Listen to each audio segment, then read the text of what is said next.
Guys जो मैं बना रही हूँ पकोड़े पकोड़े એટલે કે ભજીયા મરચાવાળા અને બટેકાવાળા જો વિરાટ મારા ભજીયા કેવા છે મસ્ત મોટા મોટા ભજીયા મોટા મોટા કેમ હા. કે બટેકા મોટા મોટા હતા એટલે મોટા મોટા ભજીયા મેં બનાવી છે ચાય અને ભૂખ લાગી છે તો હાલો કીધું પકોડા બનાવી નાખીએ મસ્ત મજાના ગોટા તો 2 દિવસ પહેલા ખાધા હતા વિરાટ તું ખાઈશ ને ભૂત નહીં ભૂખ નહીં કેમ કે વિરાટ સવારે નાસ્તામાં લઈ ગયો તો મારો બાબુ સવારે નાસ્તામાં લઈ ગયો તો પકોડા નહીં પણ ભજીયા કેને કેને ખાતા હતા બાબુ બે દાડા 2 જણા કેટલા દીધા હતા એક એક તે ખાતા હતા કે નહોતા ખાતા ખાધા હતા પૈડી હું લઈ ગયા હતા મને શું ખબર તો તે અહીંયાની વસ્તુ ના ખાતી ના અમે હા આ ધુમાડો બહુ આવે આમ જો મરચા બનાવ્યા મેં તો અહીંયા બધો સુરેશ ખાટો મરચા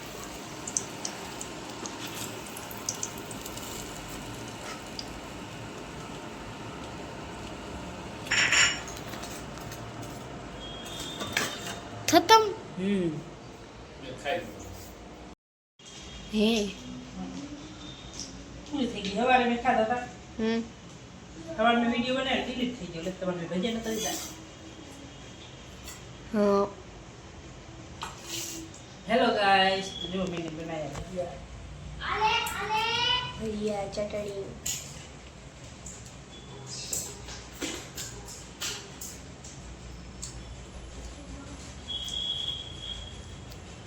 ચાય પૂરી થઈ ગઈ ચાય પી ગઈ ચાય મમ્મી પી ગઈ વિરાટે પી ગયો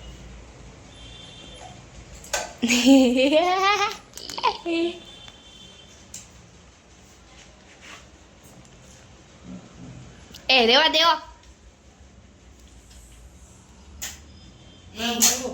ગરમ લાગી એ વિરાટ મમ્મીને પાણી દે પાણી નહીં ગરમ આવ્યું ગરમ તો પાણી પી દે તો ટાઢું થઈ જાય સાચી વાત ને છાશ દરમાં દીકરો છાશ મોઢું ના બગાડે ને દે ને એને એમ નહીં ખાતો મારી મમ્મીને દઉં તીખું લાગ્યું